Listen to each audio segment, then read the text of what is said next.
Hi friends, welcome to my channel. Everyone must know this. ఎంతో కష్టపడితేనే కానీ మన భారతదేశానికి, ఇండియాకి స్వతంత్రం రాలేదు. చాలా సంవత్సరాలు గడిపితేనే కానీ, ఎంతోమంది పోరాటం చేస్తేనే కానీ ఈ భారతదేశానికి స్వతంత్రం రాలేదు.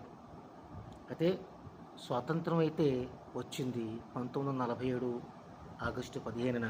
కానీ ఇప్పటికీ మనం అటువంటి లక్షణాలు ఉన్న రాజకీయ నాయకుల పాలనలోనే ఉన్నాం. సో భారతీయుడు అనే సినిమాలో చూపించినట్టు తాతగారు ఆయన లంచం తీసుకునే వారి మీద పోరాటం చేశారు. గతంలో ఆయన స్వాతంత్ర సమరయోధుడిగా ఉన్నారు. సో ఇప్పుడు ప్రస్తుతం కలుపుతీత కార్యక్రమంలో ఉండాలని చెప్పి ఆయన ఆ సినిమాలో డెసిషన్ తీసుకున్నారు. సో పరిస్థితులు ఇప్పుడు చూస్తున్నట్లయితే ప్రతి మనిషిని రెచ్చగొట్టే కార్యక్రమాలు జరుగుతున్నాయి. ప్రతి మనిషిని ఉద్రేకపరిచేలా మాటలు వస్తున్నాయి. రాజకీయ నాయకులు వాళ్ళలో వాళ్ళు తిట్టుకుంటూ ఉన్నారు. కానీ ఒక సామాన్యుడు ప్రశ్నించేటప్పటికీ వాళ్ళకి బాధ కలుగుతుంది. వాళ్ళ మీద కేసులు వేస్తున్నారు. సో వాళ్ళంతా ఒక సిండికేట్ అయిపోయి ప్రజలందరినీ మభ్యపెడుతున్నారు. దేన్ని చూసుకొని వాళ్ళకి ఈ ధైర్యం వచ్చింది? ఓటు వేసే ఓటరికి భయపడాల్సిన నాయకులు ఓటరికి భయపడటం లేదు. తమకు ఏది చేతనవునో, వాళ్ళు ఏది చేయాలనుకుంటున్నారో దానినే చేసుకుంటూ వెళుతున్నారు. అందుకు ఉదాహరణలు కోకోలలు ఈ మధ్యకాలంలో చాలా చూసాం. ఈవెందో హత్యలు చేయడానికి కూడా వెనుకాడని విధంగా వాళ్ళ ప్రవర్తన ఉంటుంది. మనుషులు రెచ్చగొడుతున్నారు. మతాల పేరుతో, కులాల పేరుతో భయంకరంగా రెచ్చగొడుతున్నారు. మంచిగా మాట్లాడుతూ చూసేటప్పటికీ ఏ విధమైన ఉపయోగం లేకపోతుంది. స్వేచ్ఛగా ఒక మనిషి తన అభిప్రాయాన్ని చెప్పుకోవడానికి లేదు. మనకు వాక్ స్వాతంత్రం ఉంది, మన రాజ్యాంగం మనకు అది ఇచ్చింది. కానీ మనకు లిమిట్స్ ఉన్నాయి. ఇష్టానుసారంగా ఏది పడితే అది ప్రూఫ్ లేకుండా మనం మాట్లాడకూడదు. కానీ మన ఈ సొసైటీలో, ప్రస్తుత సమాజంలో కనిపిస్తున్న వాటిని బట్టి మనం మాట్లాడుతూ ఉంటే ఎందుకు అరెస్టులు చేస్తున్నారు? ఎందుకు వాళ్ళని ఇబ్బందుల పాలు చేస్తున్నారు? సో ఇదంతా చూస్తూ ఉంటే ఓటుని బట్టి వాళ్ళు ఎన్నుకోబడుతున్నారా, లేదా మరింకే కారణం వాళ్ళ వెనక ఉన్నదా? సో వాళ్ళు ఎందుకంత ధైర్యంగా ప్రజలను మభ్యపెడుతున్నారు, ప్రజల్ని అరెస్ట్ చేస్తున్నారు, ఇబ్బందుల పాలు చేస్తున్నారు, హత్యలు కూడా చేస్తున్నారు.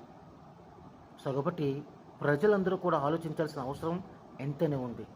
మెయిన్ కారణం ఏంటంటే ప్రజలు తమ పనుల్లోనే ఉన్నారు. దేశం గురించి ఆలోచించలేరు. ప్రతిదీ కూడా చెక్ చేసుకోవటం లేదు. 10 సార్లు చెక్ చేసుకోవాలండి. ఇవాళ రేపు మన చేతుల్లోకి ఏదైనా ఒక వార్త చేరిందంటే ఒక 10-15 సార్లు మనం చెక్ చేయాల్సిన అవసరం ఎంతైనా ఉంది. సో అలా చెక్ చేసుకోండి.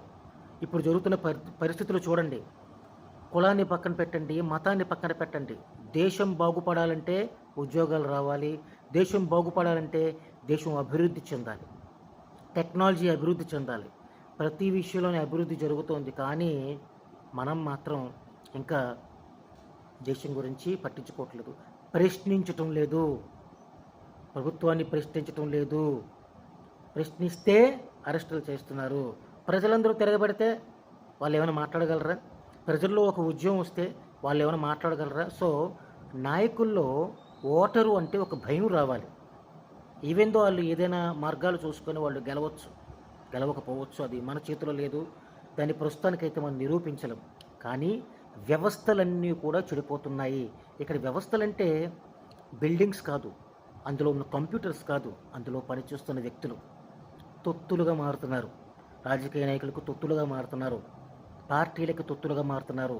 మతానికి తొత్తులుగా మారుతున్నారు. ప్రతిదానికి మతాన్ని లేదా వాళ్ళ క్యాస్ట్ని చూసుకునే పనిచేస్తున్నారు. ఈ విషయంలో ఇంకా చెప్పాలంటే మన సౌత్ ఇండియా నుంచి ఎక్కువగా ఆదాయం భారతదేశం మొత్తడికి వెళుతుంది. కానీ వాళ్ళకి ఇచ్చేది చాలా తక్కువ. నార్త్ ఇండియన్స్ పెద్దగా ఇచ్చేదేం లేదు. సో సౌత్ ఇండియాకి అన్యాయం జరుగుతుంది. బట్ దేశం మొత్తానికి అన్యాయం జరుగుతున్నప్పుడు మరి దేశం మొత్తం ప్రశ్నించాలి కదా. దేశం మొత్తం ప్రశ్నించాలి. మనమందరం మనుషులమండి. మనందరం ఒక నాగరికతను ఏర్పాటు చేసుకున్నాం. అంటే ఒక క్రమశిక్షణతో బ్రతకాలని. ఆది మానవుడి నుంచి ఇప్పుడు ఒక క్రమశిక్షణకు వచ్చాం. దాన్నే మనం నాగరికత అంటాం. ఒక నాగరికత సమాజంలో ఉన్నాం.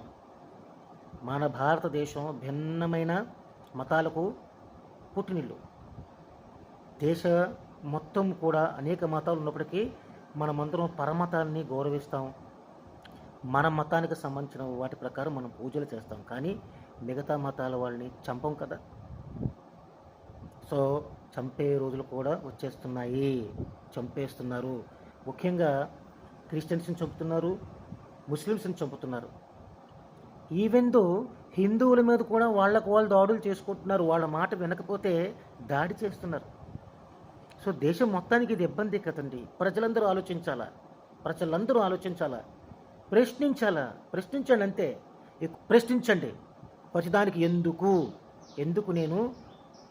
నువ్వు ఆ పని చేయవు ప్రశ్నించండి. మీ పరిధిలో ఉన్న లీడర్స్ ఉంటారు కదా, వాళ్ళ దగ్గరగా ప్రశ్నించండి. వాళ్ళు మన మాట వినవలసిన వాళ్ళు. వాళ్ళ మాట మనం వినడానికి అక్కడ మనం ఎన్నుకోబడలేదు. ఈవెందో మన అసెంబ్లీ కావచ్చు, పార్లమెంటు కావచ్చు, వాళ్ళు ప్రజా సమస్యల్ని చర్చించకుండా పనికిమాలిన విషయాలు మాట్లాడుకుంటున్నారు. వాళ్ళకు అనుకూలమైన చట్టాలను వాళ్ళు పాస్ చేసేసుకుంటున్నారు. అక్కడ అలా జరిగినప్పుడు మనం ఇక్కడికి వచ్చిన మన నాయకుల్ని ప్రశ్నించాలి కదండి. మనం ఎందుకు ప్రశ్నించడం లేదు? మనం పట్టించుకోవట్లేదు. ఈ దేశం గురించి పట్టించుకోవట్లేదు. ఈ దేశంలోని మనుషుల గురించి పట్టించుకోవట్లేదు. ఎంతసేపు మన మతం, మన కులం అన్నట్టుగా వెళ్ళిపోతున్నారు. మనం అంతా ఫస్ట్ థింగ్ గుర్తు చేసుకోవాల్సిందండి, మనుషులం అంటే. మనమంతా మనుషులం. సాటి మనిషిని మనం గౌరవించాలా, ప్రేమించాలా. దేవుడు అవన్నీ తర్వాత విషయం. సాటి మనిషిని మనం గౌరవించాలి. ఎందుకు మనం గౌరవం ఇవ్వలేకపోతున్నాం? కులాన్ని బట్టి, మతాన్ని బట్టే మనం మాట్లాడుతున్నాం. ఎందుకు? తప్పండి. అటువంటి ఏంటి మనకు వద్దండి. సో ఈ మధ్యకాలంలో జరిగింది మనం చూస్తున్నాం.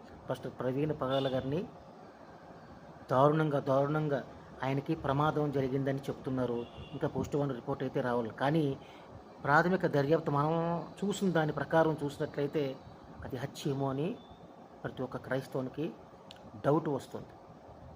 ఈవెందో ఎవరు చనిపోయినప్పటికీ, ఏ మతస్థుడు చనిపోయినప్పటికీ భారతదేశంలో ఉన్న ప్రతి ఒక్క పౌరుడు రియాక్ట్ అవ్వాలి. ఎవరు చనిపోకూడదండి. అది హిందూ అవ్వచ్చు, ముస్లిం అవ్వచ్చు, క్రిస్టియన్ అవ్వచ్చు, ఎవరు అవ్వచ్చు. ఏ మనిషిని అన్యాయంగా చంపే హక్కు మరొక మనిషికి లేదు. చంపడం ఏంటండి? చంపడం ఏంటి? తప్పు కదా అది. మీ చుట్టూ ఉన్న వాళ్ళని మనం ఎడ్యుకేట్ చేయాలి. మన విద్యా వ్యవస్థ మారాలి. చిన్నప్పటి నుంచే మనం మన పిల్లలకు స్కూల్ ద్వారాను, సొసైటీ ద్వారాను, తల్లిదండ్రులు, అన్నదమ్ములు మంచి చెప్పేందుకే ప్రయత్నం చేయాలి తప్పించి ఇలాంటివన్నీ చెబుతా కూర్చుంటే, ఇలాంటివన్నీ వీడియోస్ మనం చూపిస్తూ కూర్చుంటే, హత్యలు జరిగాయని, కుట్రలు, కుతంత్రాలను వీడియోస్ మనం చూపిస్తూ ఉంటే వాళ్ళు అలాగే తయారవుతారు కదండి. సో బాల్యం నుంచి మన పిల్లలకి ఎడ్యుకేట్ చేద్దామండి. మంచి, ఇది చెడు. కొంతకాలానికి ఈ మంచి చెడుల విచక్షణ కానీ వాళ్ళు పూర్తిగా పొందుతారు. మనము కూడా వాళ్ళు చెబుతున్నప్పుడు మనకు కూడా కొన్ని థాట్స్ రావచ్చు. దానివల్ల కూడా మనలో మారు మనసు కలుగవచ్చు. కాబట్టి ప్రతి ఒక్కరూ ఆలోచన చేయండి, మారు మనసు కలిగి ఉండండి. దేవుడు అవన్నీ పక్కన పెడితే ఎదుటి వ్యక్తిని ప్రేమించండి, మంచిగా ఉండండి. ఈ దేశం బాగుపడాలన్నది, నాశనం అయిపోవాలన్నది మీ చేతుల్లోనే ఉంది.